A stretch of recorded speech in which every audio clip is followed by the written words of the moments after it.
The only reason that they even stopped firing originally was because they ran out of bullets. Under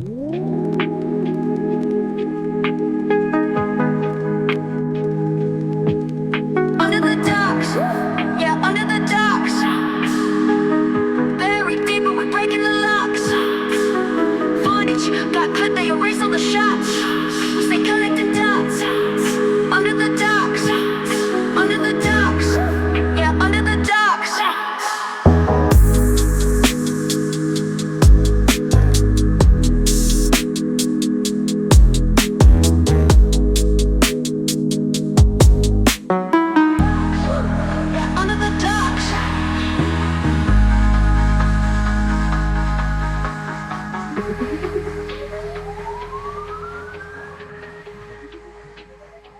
Welcome back to Under the Docks, where we check out the flick and tell you, does it sink or does it swim? I'm Sean Chris. This is Paranoid America, and it is Waco month.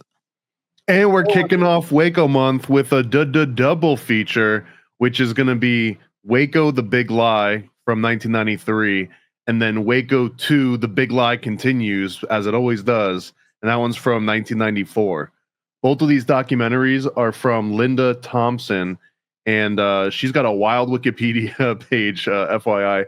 The first documentary, which is Waco the Big Lie 93, that one came in at 31 minutes, and it came out right around the actual Waco event, same exact year and everything. So the Big Lie 2 that came out, that one is 87 minutes long. So that one's an hour and a half. So really it made sense to watch both of these. I think we'll probably just do them in order. We're going to do both of them today, but we'll do Waco 1 first and we'll talk about Waco 2. So let's get it. Bah!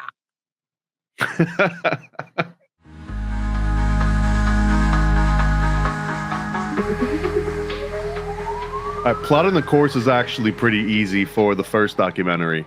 Big Lie 1 is about a half hour long, and ultimately Linda Thompson is sympathetic to David Koresh and sympathetic to the Branch Davidians.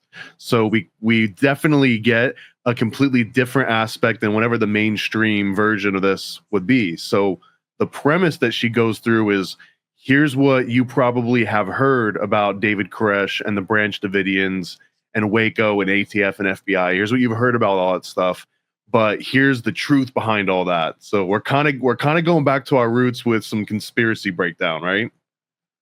This is the bread and butter. This is where we get down and dirty. And I actually haven't seen these films. So when I saw this, it was pretty new. Like, you know, I've seen a lot of the newer, like 2000 ish type of documentaries with Waco. And I was like, oh, wow. Like this Linda lady is like the real deal as far as like, I wouldn't want to piss her off, right? Like it seems like when she gets like focused on something, she's not letting go.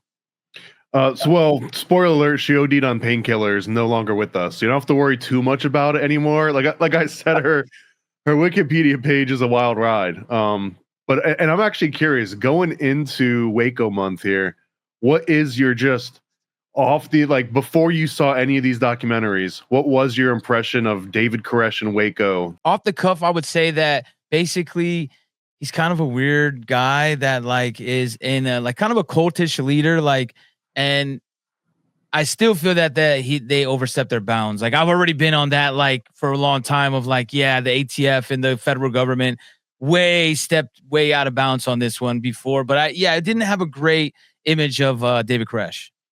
So this documentary is probably not going to be the most unbiased, objective view of this. This is very much an insider. I'm not going to say it's pro David Koresh. It's just very sympathetic in that way, in a way that no other media was when this came out again in 1993. So this is like some really OG material.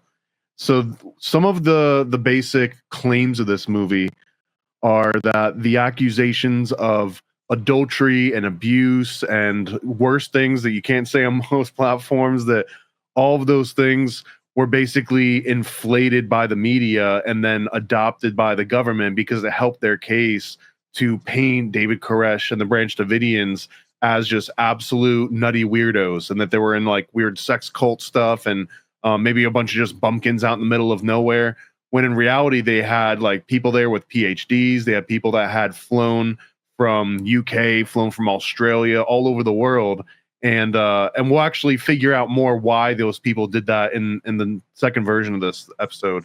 However, in this particular documentary, they're talking about that. They're talking about how Waco had higher than normal gun prosecutions compared to the rest of the country. That was an interesting thing that they kind of drop in here, that the pre David Koresh, they already were a hotspot, this particular area of ATF and FBI just busting people for all sorts of gun regulation issues. So they had the makings of a perfect storm in some ways. I don't know if you picked up on that, but that seemed like a relevant note that they do a good job of stressing that Waco was already a weird anomaly.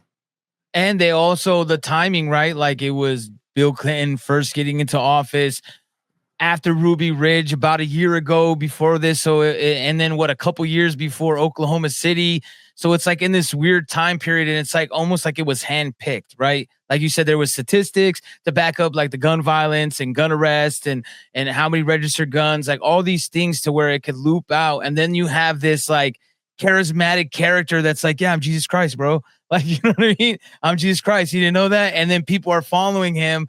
And then you hear that they have like an arsenal of weapons and they're crazy cultists. Like, and the guy thinks he's Jesus. So I think putting all that together, it I'll get a little further into it, but it is the foreshadowing of what we're seeing now to me, like the complete foreshadowing of like, hey, let's start this domestic terrorism stuff. So I think in its brevity, but its strength and its weakness is that this documentary of at some point eventually focuses on one very minute event of the entire Waco siege. And that's when a handful, I think it's like 3 or 4 guys, break into a window, and then all hell ensues at this point. You see they break it down, they show you like individual bullets hitting the side, like numbering them all out. Like, okay, let's rewatch that again in slow motion. We do that a few times. And since this is essentially a half-hour documentary, that kind of takes a lot of this and focuses it and puts it in like a microscope. And Linda Thompson also makes a few claims that I didn't realize were some fundamental conspiracy lore that now has lasted for going on 4 decades. And one of those is this whole Clinton body count. This is 1993, and she's contributing names to this Clinton body count that had been growing for a while, right? But in 1993, this is like a perpetuation of something that we still hear about right now in 2025, right? And one of those claims is that on this video, that 3 of the ATF agents that enter this window end up getting shot by friendly fire, and like a grenade gets thrown in after they're in this room, and they all die, right? And then they end up all being on private security details for Bill Clinton when he was on the campaign trail. So now you've got just, I guess, what are the coincidences? I would say they're probably pretty high, just because if Bill Clinton went through this particular area, then of course they're going to get contracted in order to be private security detail. So if something goes down in the same area that Bill Clinton was also in, you might have a high level. But I also just love the concept that it adds like 3 more bricks to the foundation of the Clinton body count conspiracy. Yeah, especially because we were younger, right? Like I was in, I don't know, I think I was maybe like 8 to 10 in 93, somewhere around there. Yep. And I wasn't like, hey, yeah, Waco. I wasn't really familiar with it until I got a little bit older and started researching it a little bit more. But seeing that, I was like, yeah, this is the foundation. This is the beginning, the origin story of the Clinton body count. Like we got the background. Like it's like we got a prequel to the body count, and now it's just flowing through, because this was what, 1993. That's on their detail. And then just to go back to like the window segment, because I did like, now not going to critique too much. I get it. It's 1993. Like you're like, oh my God, like this technology is horrible. Like when they're zooming in and stopping, you're like, you really, really have to like, all right, hold on. I got to pause it myself because it's getting too blurry and meshed into that like infrared 1993 grayish like lens that they have over it. Like that's a partial part that you got it. But once you get it, you can start seeing it. And again, you could tell she threw this together herself. At part 2, I think she gets a lot more credit on that one. But on this one, that window part, it is interesting though that how it does show like that there was editing, right? Like when you see the clip go like roll through, you could see it was edited to where there's 4 guys on the balcony. Now there's just 1 guy at the window. And the ATF people are claiming that like, oh, well, they started shooting at us. So then like they killed the guys in there, but it was all friendly fire. Like that's what they're proving in this video is that like, hey, look, he's not paying attention. He throws the flashbang inside of this small room where the agents just went into, and it points out that he was in another direction and may have not seen them go into the window. Then they shoot back at him. He shoots back at them. Then he gets hit, and I think there's just a cluster of like friendly fire that got them killed. And then in the part 2, it goes a little bit more detailed on the body count part that gives the lure of us conspiratorial heads. Here's one of the challenges, and I'll save some of this for when we're doing like a proper critique of it. One of the challenges is so much of it is based on footage that was shot, but that footage that was shot, in 1993, she's not pulling this into a nice non-linear video editing suite. This is basically someone with a VCR that's kind of like pausing and then freeze framing and superimposing some stuff on top, the best you could in 93. And one of those scenes where we keep going back and forth all has to do with this window, because the window has something like over like 10 or 12 different bullet holes that just like show up on the video. And she's trying to show the trajectories, which is a little challenging, because even when she's like, look, here's this one coming from this direction, a lot of it, I'm just like, I'll take your word for it, but I'm looking as hard as I can. And I don't see enough clarity to know that that's the exact trajectory. For sure, there's just bullet holes just popping up. So here's the contention, right? The official story is that all these bullet holes are coming from inside the house and shooting outwards at the agents that are either breaching the window or the guy that's still on top of the roof that's outside the window.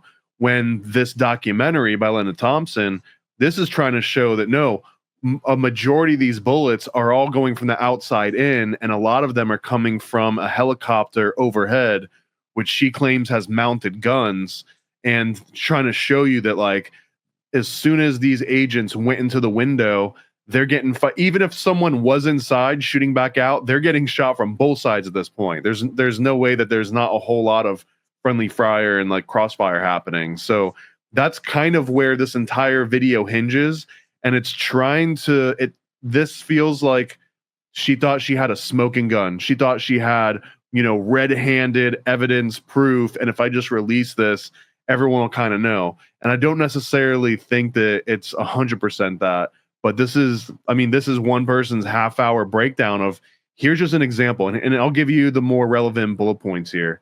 So it shows footage of agents shooting at the house as 4 agents climb ladders to the roof, which is unsafe. There's a lot of slop. You're going to notice a lot of sloppiness throughout all these Waco documentaries. That as the agents are approaching, there's no bullets hitting the ground or near the cars. So if they were like outside shooting out. So one of the contentions of this documentary is that the people inside of the compound were not shooting at the ATF agents, or at least that they didn't start any of the shooting, and that a majority of this all was directed inwards.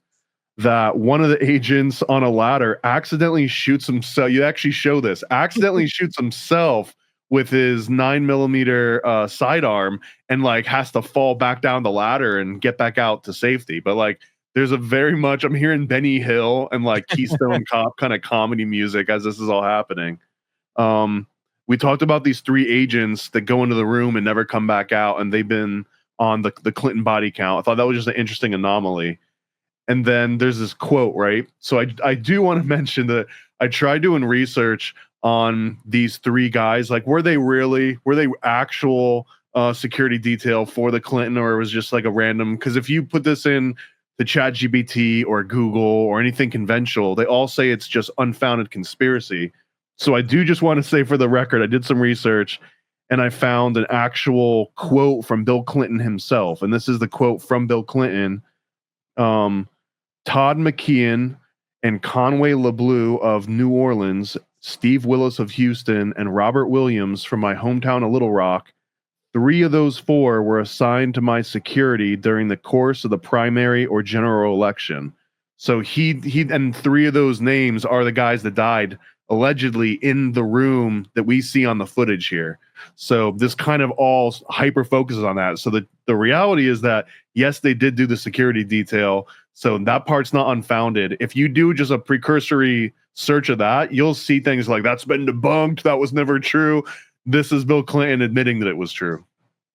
That's a real smoking gun. And I agree with you. I think the whole premise of this movie, in my opinion, the plot is she's trying to prove that the reason why they had this heavy force on the Branch Davidians is because they shot first. They started all this war, and those guys died, right? So to prove the brutality, I think that she's saying that the ATF is like, well, we had to look. They killed 4 of our agents, and they were putting that in the spotlight of the media of like these 4 agents died being brave against this terroristic cultish fake Jesus guy that's terrorizing Waco. And I think that's the picture they wanted to paint. And now I don't necessarily think this it was the smoking gun. I think you could see some things for sure, like you said, sloppiness. Definitely looks like they may have been shooting each other. That's what I kind of like saw it. Like I was like, oh, this guy threw a flashbang. There's like ATF. It looked like a bunch of dummies, right? Like you said, like a bunch of dummies and like the Simpsons, or we're watching South Park, you know, like where they throw a flashbang and then they're just shooting each other and they're like they kill each other. And she kind of wants to prove that the inside the Branch Davidians were peaceful, and that maybe if they did they were just responding, not like, you know, on the defense and not on the offense.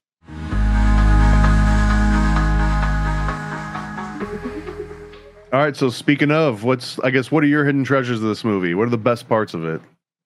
To me, the best parts are the guy shooting himself, like with the 9mm, like, that's probably the best of the slow, because of old footage and not being able to throw it. Like you said, she's probably doing it herself. It's DIY in 1993. You know what I mean? It's on a whole different level, and she just slows it down. And I'm like, I didn't know that. I never really seen that before. I've seen a couple other documentaries of this, but they don't really focus on that that part of it. And it's kind of like, dang, these guys really didn't seem to know what they were doing. I agree. There's also some really, really good interviews in this documentary for a half hour, man. They really do pack it in. I think that's probably one of the biggest hidden treasure in this. Rarely will you find a documentary that's a half hour long and they can pack in. We're going to talk about it for as long as the entire documentary is itself, right? So there is something interesting about that whole element. But they've got this quote from an ATF agent, and he's talking, and this is on video, I believe. I don't think this is them just like repeating the quote. And he says, "The people I put in jail have more honor than the top administration of this organization," talking about the ATF, specifically about how Waco went down, and that everything about it was essentially based on a lie or misinformation or bad information, and that the ATF just kept doubling down over and over again. And FBI as well. So the general dynamics of how the ATF and the FBI interacted, they don't really go into detail in this particular documentary. So I'm going to leave it out too, because we'll get into it in the second half of this one. But that she also, Linda Thompson makes a really good case about how the ATF claimed that Koresh was running a meth lab, and between all of these other weapons claims that weren't necessarily strong enough to get the warrant and justify everything going on, it was a combination of this false meth house claim, in addition to they're doing something with the kids in there. So now all of a sudden it's kind of like, all right, well, we do have rules and regulations, but if we're talking drugs and kids, then I'm sure we can bend a few rules here and there. That was sort of the general sentiment. And now this is just picking apart, at least in like a very superficial way of like, okay, now here's the legal problems with all this, and here's evidence of ATF members themselves that are fully aware of how horrible this event shows, that they were willing to just bend laws as they wanted and have like a Keystone Cop operation, right? And I'm literally hearing like I'm hearing like the circus music as some of these are going off. And the only reason that they even stopped firing originally was because they ran out of bullets, right? Like they would have kept going, but they literally ran out of bullets. And to me, the criticisms I would have with this movie would be a little bit like, I mean, it's a lot to put into 30 minutes, but it's a little slow at times. Like you're like, dang, this is 30 minutes and it seems like an hour and a half. And you're like, dang, because she kind of talks slow, but you could tell it's her, she's getting her footing. And I have a hunch that she'll get better in the next one. Yeah, same thing. I guess for the only overboard really is that it really does feel focused so much on this window footage. And even as I'm watching it, and I'm thinking like, let's say I'm on your team. Let's just say I'm like waving the David Koresh did nothing wrong flag, and I'm watching this documentary. Even with all that grace, I'm still like, I don't know if I see the unequivocal proof that these kind of claims really require. So in that regard, I think it falls a little bit short, especially for how hyper focused this is on that one scene. This is essentially reanalyzing like the Zapruder footage of the JFK assassination, where it's like, let's look at every single frame in incredible detail for a few minutes for each frame, and you're still like twisting your head and squinting and like, I don't know, I kind of see it. All right, Waco, The Big Lie, #1 from '93. It's a half-hour long. Sink or swim? I'm gonna say swim on this one for sure. It's not like a huge swim, but it's not, I wouldn't call it Phelps level, but it's like, okay, this has a lot of information, like you said, in 30 minutes. And it won't be for everybody because not everybody can watch these kind of documentaries. Like I've noticed that by like trying to get like people around me, like my girlfriend or something, like, hey, and like some they can get sucked into, and some are just like information and you have to want the information. But I give it a swim.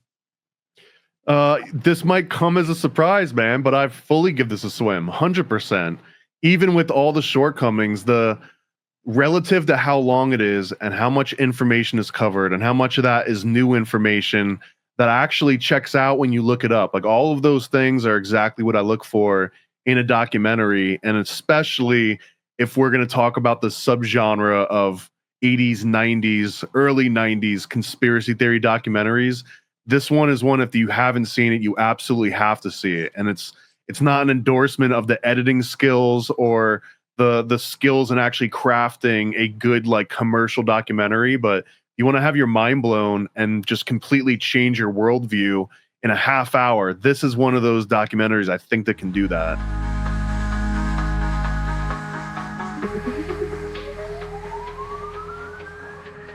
All right, well, on the horizon, I guess let's just start The Big Lie 2 right now. You don't gotta tune in next week or anything. The Big Lie 2 is essentially a hour and a half long continuation of The Big Lie 1. Same lady, Lena Thompson. She's the one that breaks us down. And this one is a little bit more focused. So I'm just going to jump right into the major claims. One is that, why did the government lie at all? Like, what was the intent of the cover up and why did it get to this point?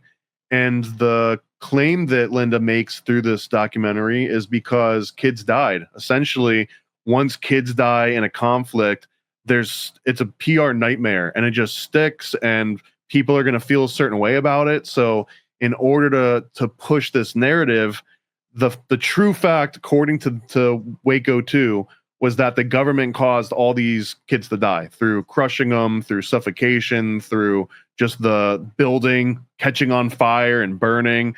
It even gets into more detail in some of the future documentaries, but essentially that the government caused this horrific tragedy, and they start trying to blame it like, oh, well, they were end times apocalyptic cult, so of course, you know, they were bringing this on themselves and they were pouring gasoline on themselves, and that's sort of the premise, and that they were out gunning us. That was actually in some of the corporate scenes. They were like, guys, you're the ATF, you had a helicopter in the sky.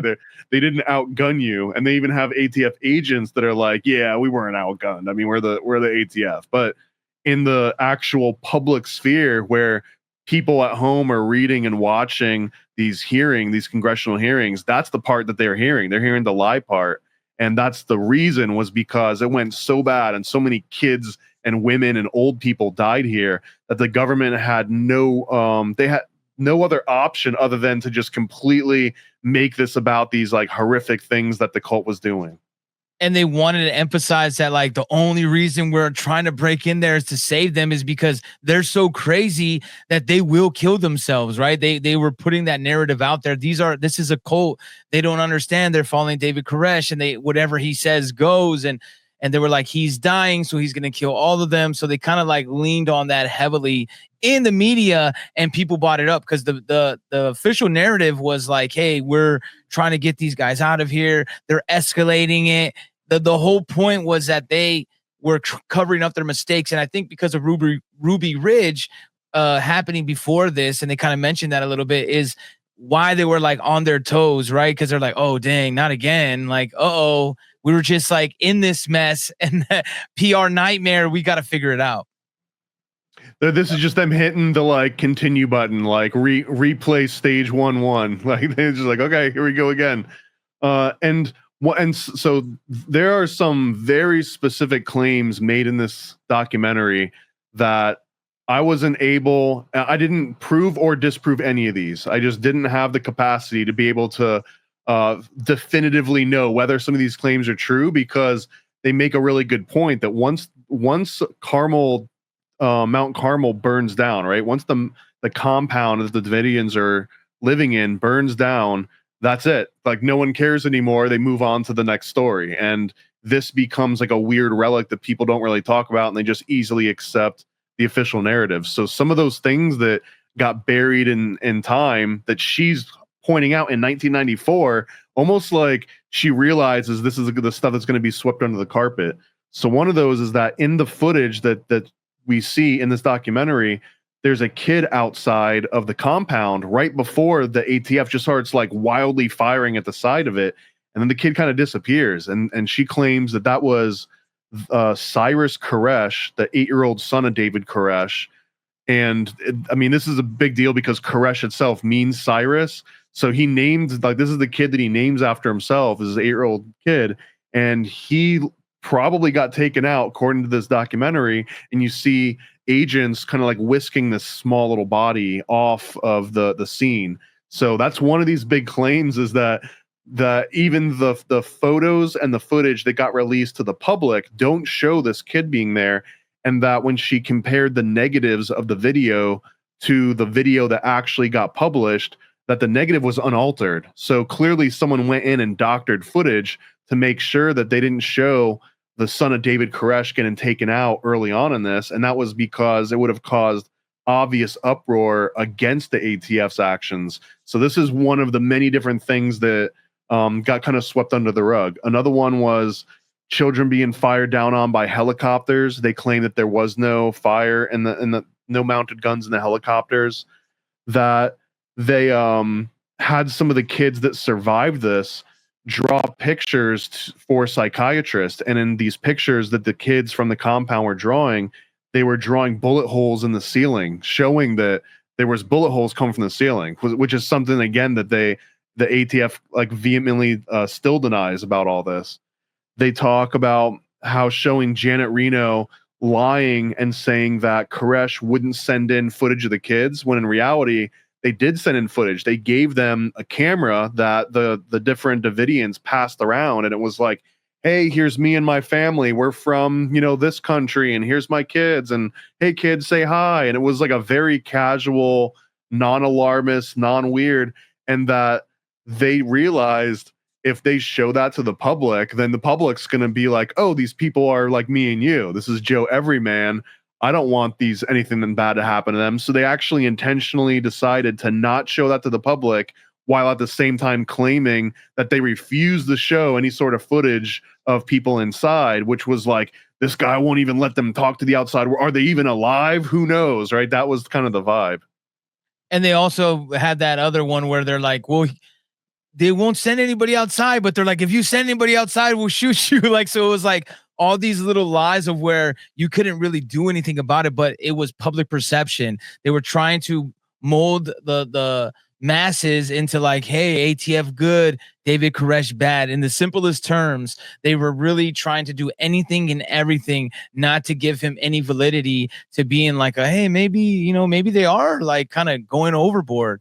And that's why they kept on the like, kids, hey, we're trying to save the kids. Hey, there's drugs there. They have like this arsenal. Like they made it seem as if they had an army there. Like they have an army of people that are devoted to David Koresh, that at any minute he can activate them and they will take anybody down. And they even played it up as if like, hey, we got outgunned, like you said, but like as soon as we went to the door, we were just in suits, like, hey, we want to just talk.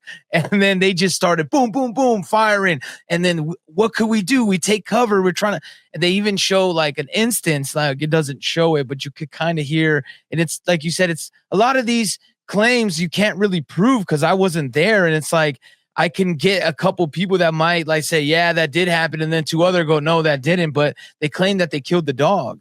Right. They you could kind of hear you hear a gun sound and you hear a dog, but I didn't really hear a yelp. But I'm like, I don't know. Maybe they hit it right in the head. I don't know from that standpoint. I feel like that's just a natural ceremony for whenever the ATF begins a raid. Like someone has to shoot a dog, and then the rest of the operation starts. It's like a crossing the equator ceremony that the Navy does. A christening right there, like it's a christening. Yeah, that's the champagne bottle right before the ATF goes on a raid. The number 2 claim that this documentary makes is that the ATF, which I guess I didn't really know this, or at least I didn't remember, that it technically falls under the Treasury Department, and that there was 3 people specifically involved with the investigation of this entire Waco event, and that those 3 people were involved in a previous event on the government side. And she names them. They're supposed to be independent investigators, and this was all under the Secretary of Treasury, Lloyd Benson. And Lloyd Benson hires Edwin Guthman, Henry Rutan Jr., and Willie Williams, which is an awesome name. And all 3 of those names that were involved in this investigation of Waco were also involved in something called the Move firebombing in 1985, which was this headquarters that was where they had a bunch of counter-revolutionary sort of like social right movement radicals that all died in a fire eerily similar to Waco. I had never heard of this before watching this particular documentary. So here you've got on the independent investigation, it's supposed to be like, did the government, overreach, and did they cause a mass tragedy when maybe it could have been avoided? That 3 of those independent investigators were directly involved. 2 of them in official means, and one of them, I believe, was like a reporter that was able to report on that Move firebombing in Philadelphia. They reported on it in such a way that everyone kind of became a little bit chummy enough that now they got the band back together again to talk about Koresh years later. So that was a really interesting detail that she goes pretty deep into. And the Move firebombing, like they literally like from a helicopter dropped the bomb on their facility. It was like, I think, an apartment complex, and they just bombed it. Yeah, it was something that's not talked about a lot, but it's briefly mentioned in some conspiratorial circles. Like it's the far distant cousin of Ruby Ridge, but you don't hear it as much because it was like kind of like a Black Pantherish communist movement. So they're like, yeah, they're commies, man. Like we're just it's commies, and people are like, all right, we're not really worried about infringing our rights. Yeah, they're communists. I think more evidence that she does a good job of explaining that this whole thing was rigged is that this is they call this the Blue Book report on Waco, right? And because it had a blue cover originally when they put it out, and this was supposed to be an investigation into Waco. That's actually what it's usually referred to as by name, but that's not what's printed on the actual cover. On the cover of the Waco Blue Book, it actually says investigation of Vernon Wayne Howell, aka David Koresh.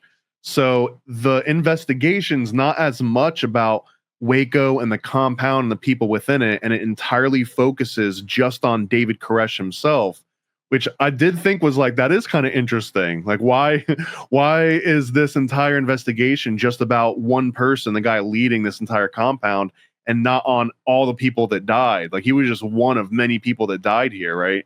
So I thought that was a good point that she's making.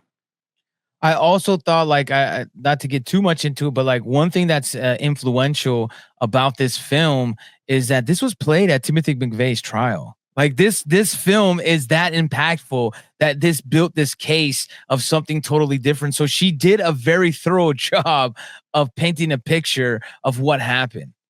And Yep. even they used it as far as saying like, hey, look, the government overreached. That's why Timothy McVeigh snapped. Yeah, this was a popular sentiment, and I think that Linda Thompson was just the person that put this into a documentary, and everyone that was commiserate with, everyone that was like sympathetic to what she was sympathetic to, they'd see this and be like, yeah, it's pretty much how we feel. And this became kind of part of conspiracy meat and potatoes, especially for militia and for people that follow the Ruby Ridge to Waco to Oklahoma City trajectory, right? So all of this is things that you probably haven't heard before, and if you have, it came from this documentary. The third thing that she brings up is all of these ATF lies, and there's so many, as you can predict, that I can't even go through all of them. I'll bullet point a few of these. For example, one of the most obvious lies were that the Davidians had more guns and firepower than the ATF, which was comically false. However, it was repeated so often that if you're just a guy going to work and reading the paper and just living your normal life thousands of miles away from Texas, you hear that once and you're like, wow, someone should really do something about that, right? This is completely untrue. It's almost seems silly that you have to even mention that the ATF probably has like armories filled with guns that are bigger than Mount Carmel itself, but that was one of the first official lies that was easy to disprove, but enough people jumped onto that and enough media outlets jumped onto that it's like, oh wow, someone really needs to do something about these guys. Also, they mentioned the ATF had armored vehicles, helicopter, and military coordination. Specifically, the military coordination predated the raid. It wasn't like the military had to get called in later after things started going wonky. They were coordinated, and they mentioned the exact page numbers in this documentary, which I love. Page 73 in the Blue Book talks about agents coordinated with Fort Bragg Army Special Forces Unit. 78 mentions Special Forces. Page 37 mentions William Buford, an Army Special Forces combat vet. Page 5 mentions Colonel Rod Paschal, a retired Delta Force commander. Wade Ishimoto, retired Delta Force intelligence op. So, like, coming with the receipts, she mentions that they lied about this element of surprise. I'm gonna be honest, I understand the premise. So the element of surprise thing was that the ATF thought they were going to go in, have the element of surprise, bum rush them, things over in 15, 20 minutes, and it couldn't have gone any easier. When in reality, it ends up being like a 51-day holdout with like multiple shootouts, and it gets way out of control. So the reason, like, oh, it got out of control because we lost the element of surprise, but none of this was true because the ATF themselves were already seeding things in the media saying like, hey, on this day and time, you might want to have the cameras ready and rolling because something's going to go down. So the element of surprise was like they shot themselves in the foot with this whole premise. But again, and the reason I don't really understand it is that I don't understand how the ATF losing the element of surprise justifies any of the following events. Yeah, well, then they made it seem like if they surprised them, then they would have got them off guard, but they were just sitting there waiting. So the picture to me that the ATF is trying to paint is that there's just like 30 to 50 guys in front of this like front door, just armed to the gills, like, Rambo with like just bullets draped all over you, like just rounds and just like where just they're nonstop, where they're like, oh my God, like a little mini army is in this facility. Like, because, they kept emphasizing of like their artillery and like they got 50 cows, you know what I mean? They're like, hey man, you know what they got in there? Like they had to paint the picture that they were so dangerous. And the element surprise part is also funny because they even mentioned in the film how if you see how like the whole ranch style was, like you can see from all angles if anybody was coming up. There was no like hills to hide behind, trees. Like you're gonna be like, oh hey, look, some cars are coming up. Like we could see them from a distance. And obviously, if they were this whole militia style, like cult, which they were trying to paint which maybe they were, they weren't. Like I think a lot of that is false, in my opinion. Like, I think they were cultish, like of what I would think, but I mean, I think some Christians are cults. I mean, like there's a lot of people that I think are culty. Like, I don't necessarily think they're bad people. I think this militia aspect is kind of like just because them being from Texas and being cool with having guns and wanting to protect themselves and importance of the Constitution. That's more where I saw them lying than a militia, like waiting for the ATF. They kept saying that, they were ready for Judgment Day. And in the Judgment Day, David Koresh knew it was going to be that, like a government fighting the government. And that's how he was going to die. And this documentary, both of them, Waco 1 and 2, Big Lie, I think Linda Thompson does a good job of, even though she's being sympathetic, at no point does she really go out of her way to justify or defend Koresh or the Davidians. All she focuses, she hyper fixates on, here's all the things that the government did wrong. Here's all the things they lied about. Here's all the ways that they completely bumbled this, either willingly or intentionally or unintentionally, right? But like, she hyper fixates on that. So it's almost like, who cares? Like, whether you think that they were innocent or they were crazy and they were doing the worst things ever to children, and that, that they brought this on themselves and were pouring gasoline. Even if you believe all that, it doesn't excuse all these lies and all this pre-planning and all this other like highly conspiratorial behavior on behalf of the government. So, and then one of the examples of like all these lies that comes up, she also fixates on a guy named Mike Schroeder. So Mike Schroeder is a Branch Davidian, but he's not at the compound as this is all popping off. So he hears about it on the radio and turns around to get there, and he's blocked. That ATF already has the pathway back to Mount Carmel blocked off like 300 yards from the entrance, right? So he's trying to get into Mount Carmel, and he gets passed through the security detail. According to this documentary, this is the part where it's like, I want to hear a few different angles on this. But the documentary version is, he gets through the security detail, the checkpoint, and as he's walking towards Mount Carmel, they shoot him in the back and he dies.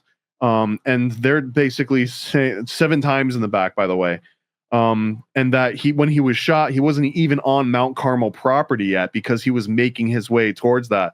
So the documentary is like, well, why did they even let him get through there just to shoot him in the back? And clearly, if he's shot in the back 7 times, then he was not posing a threat, and he didn't come from the compound because he died so far away from the compound, surrounded by these agents. So it does seem realistically true that he was not there, heard about it on the radio, came back, was like, let me get to my people. In my mind, I'm wondering, like, did they say like halt, like stop, don't go? And then he just like runs anyways.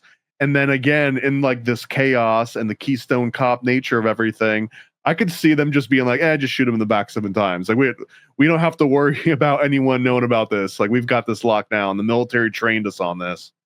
And it's purely my opinion, but I think that like that's believable only because I felt like these cops, this ATF agents, they were like, you killed our brothers. Anything goes now. That's how I felt. Like, even seeing like other films later on and stuff I've seen before this, of where they're just like, stroking each other off, like, we were just doing this for our fallen brothers, like kind of deal. So I can almost see anything on the line. The other major claim is that the ATF and the FBI later on, they all rely on unreliable witnesses in court. And she sort of like systematically shows you, here's why this person is incredible. Here's why this person. So some of those examples is Mark Bruwalt was one of these eyewitnesses that was claiming of seeing them, doing illegal things with guns and maybe drugs and maybe, harming people. That one of these guys that the government completely relied on for his eyewitness testimony was legally blind. That was kind of wild to me. Like, I've seen comedy movies where that's like the whole thing that hinges on this one juror, right? And like, or this one witness in a trial. That was the guy at Waco. They actually had one of those guys there. And that also there was this cult awareness network, and the cult awareness network is one of the driving factors of selling the public on, like, we need to end this.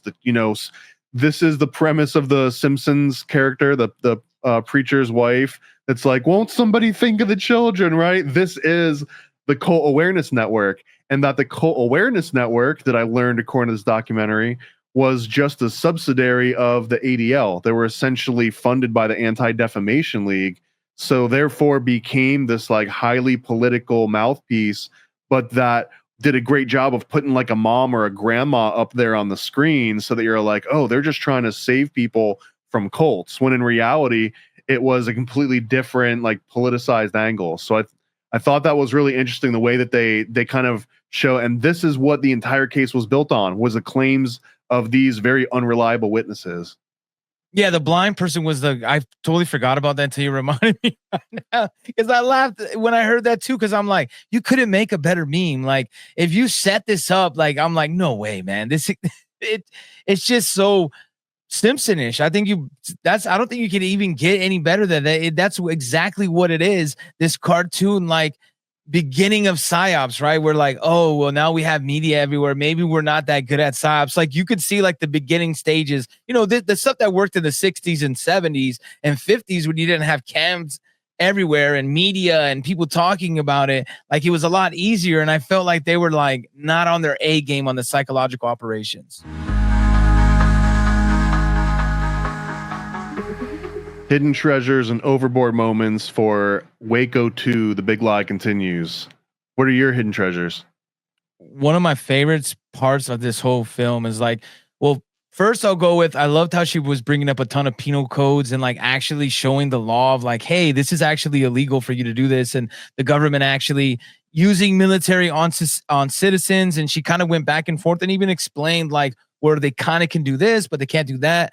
I thought that was great. I loved the part where she goes, oh, if you want more of the footage, here's the guy that runs the news place, call him up. And she throws his phone number right there to just like, that's where I was like, oh man, you don't really want to mess with that Linda, because she's like, yeah, just call him up. That's what, don't you wonder why you haven't seen the full footage?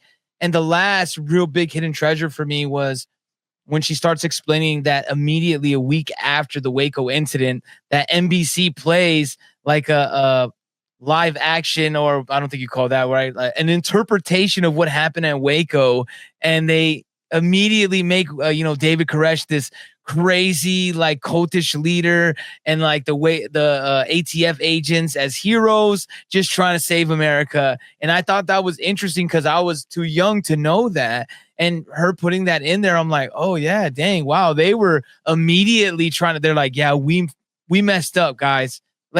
We're gonna have to not only work it as far as the news agencies, they were like, let's put out this little movie, man. Everybody needs this dramatization, and they'll feel a little bit better. So I'll say that that's probably my hidden treasure too. And there was a smaller one where they mentioned these psyop devices, these frequency weapons that they were beaming. And this is 1994, talking about the FBI and the ATF using military grade frequency weapons in order to like scramble the brains of the people inside, in addition to like legitimate psychological operations where they're blasting music and stuff. But this is separate. This is not blasting music. This is actual audio weapons. So I thought that one was big. The other one, like you mentioned, that there was a made for TV movie that was an hour and a half long. That was a full dramatization of the entire Waco event that comes out a week after Mount Carmel burns down. So the original raid where, they lost the element of surprise, that happens. And then 51 days go by throughout the course of this standoff and like all these different shootouts until the actual compound burns down.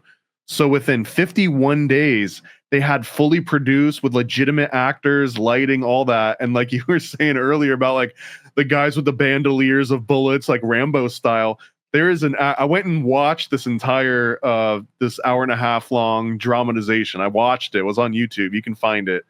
And it actually shows them 80s action villain style with a bunch of guys holding automatic weapons like right inside the front door. So as the ATF is walking up, they just unload and you see ATF agents like getting blasted backwards like 80s action movie style. And it was just wild because the amount of time that it takes to script and cast and shoot and edit and make sure it clips for commercials, because it when you watch it on YouTube, it's missing all the commercials, but it's like, and here's the commercial break, right? And like all of that was pre-formatted and ready to be delivered a week after the compound burnt down. So it's just wild how much information the media, not just the news media, but like the entertainment, like they had the movie ready to go of, okay, here's how we're going to show it off to the world.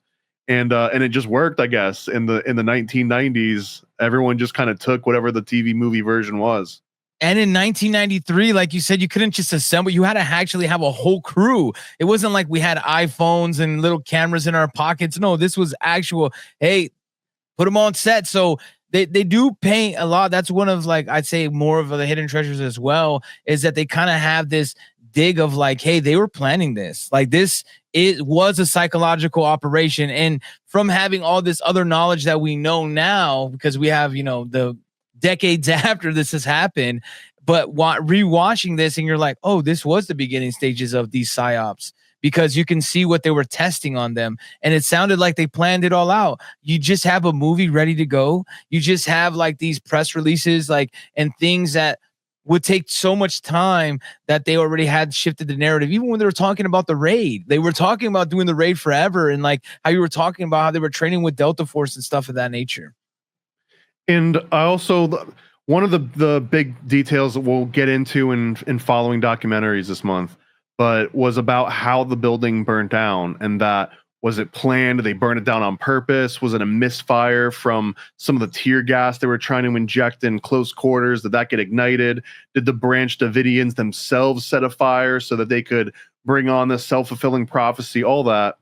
Find out next week on Under the Docks. Right. Well, one of the biggest hidden treasures here was they actually show this guy, Richard Scruggs of the Justice Department, at a press briefing, and someone's asking about that, about like, sir, I'll paraphrase, like, sir, did the military or did ATF, shoot napalm? Did they cause this fire? And here's why we asked. Here's this thermal imaging. Here's all this evidence that shows that you guys pretty much started the fire. And here's Richard Scruggs, Department of Justice, and he's like, yeah, that looks bad. We're looking into it. Like, I was like, oh my God. If that were in the 10s or 2020s, that would have been a clip that just gets showed everywhere. But this is something that you won't see outside of this documentary. And in that case, it almost feels like this admission of guilt. I realize that you can't read that far into it. But man, it was just like, yeah, I don't have any, like, PR hasn't prepped me for this particular question, and I know we don't have a good answer for it yet. They're like, yeah, we pretty much burnt this building down. And the other one, I want to remember this one. I don't know if you ever heard of the Chicago fire theory that like Miss O'Leary's cow kicked over the lantern and that burnt down Chicago. And but basically Linda Thompson, the one that made both these documentaries, at the end, she's kind of giving this whole summary of events, and she talks about the ATF and the FBI and the government's explanation of how Mount Carmel burnt down and why everyone died inside. It was basically their new version of the Miss O'Leary's cow theory. So I just thought that was like such a perfect example, because not only is there this level of there was orchestration and there was like corruption and conspiracy, but there was a level of like just bumbling, dumb Keystone coppery that kind of is summarized perfectly with that analogy.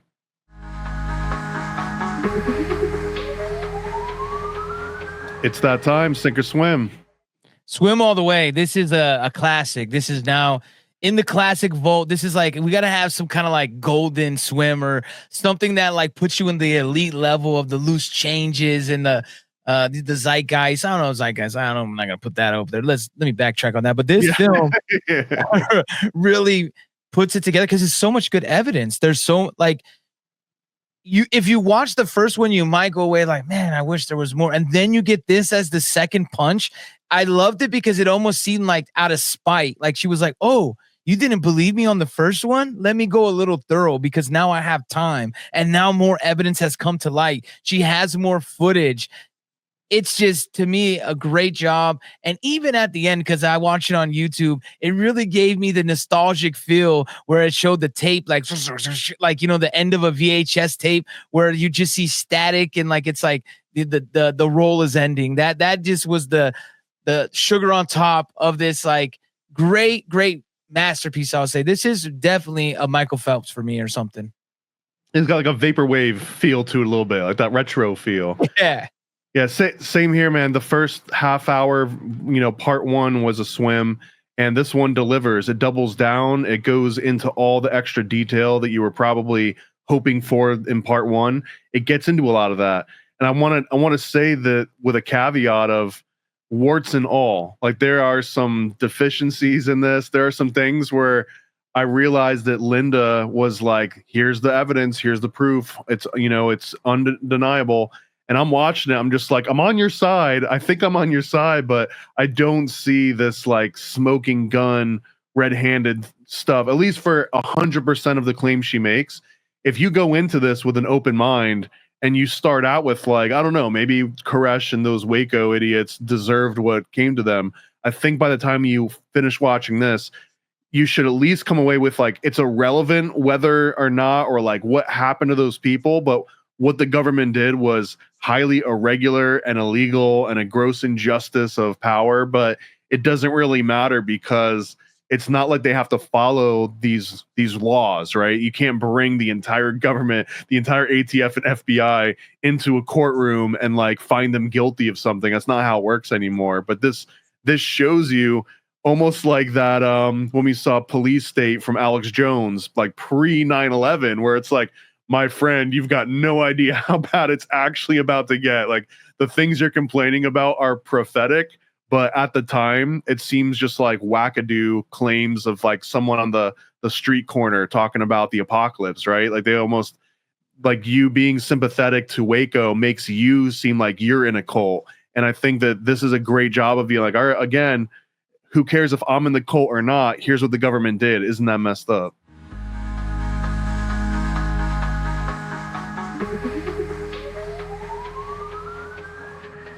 On the horizon, next up is another Waco documentary. Imagine that. It's Waco April. April? Acro? I don't know how. April? It's the Rules of Engagement from 1997, which is just another comprehensive doc about the entire Waco event. So let's check that out. You know what you got to do. Go to killthemockingbirds.com, paranoidamerican.com. Like, share, subscribe. Peace.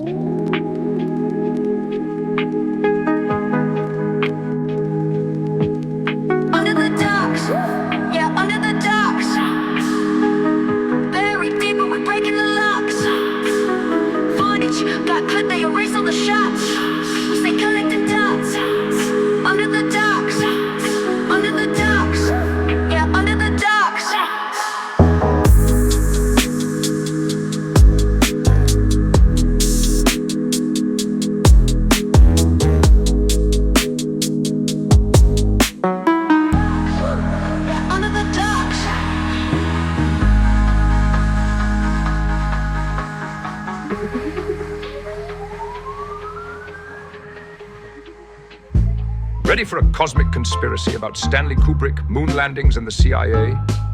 Go visit nasacomic.com. nasacomic.com, CIA's biggest con. Stanley Kubrick put us on, that's why we're singing this song. I'm nasacomic.com. Go visit nasacomic.com. Go visit nasacomic.com.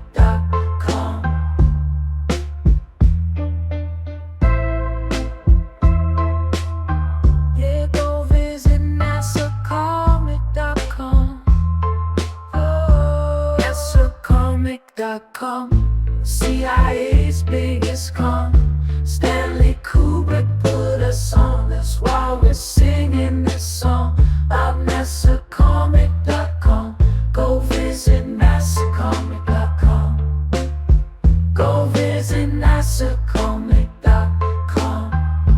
Yeah, go visit nasacomic.com. Never a Straight Answer is a 40-page comic about Stanley Kubrick directing the Apollo space missions. Yeah, go visit nasacomic.com. This is the perfect read for comic, Kubrick, or conspiracy fans of all ages. For more details, visit nasacomic.com. Paranoid. Yo. I scribble my life away, driven to write the page. Will it enlighten your brain? Give you the flight, my plane paper, the highs ablaze. Somewhat of an amazing feel when it's real to real. You will engage it. Your favorite, of course, the Lord of an arrangement. I gave you the proper results to hit the pavement. If they get emotional, hate, maybe your language, a game, how they playing it well without Lakers. Evade them, whatever the cost, they are the shapeshift. Snakes get decapitated, met is the apex. Execution of flame you out, nuclear bomb distributed at war, rather gruesome for eyes to see. Max them out, then I light my trees. Blow it off in the face, you're despising me for what though? Calculated and rather cutthroat. Paranoid American must be all the blunt smoke for real. Lord, give me a day away, vacate. They wait around to hate whatever they say. Man, it's not in the least bit. We get heavy rotate when a beat hits, so thank us, you're welcome. Fuck the niggas for real, you're welcome. They ain't never had a deal, you're welcome.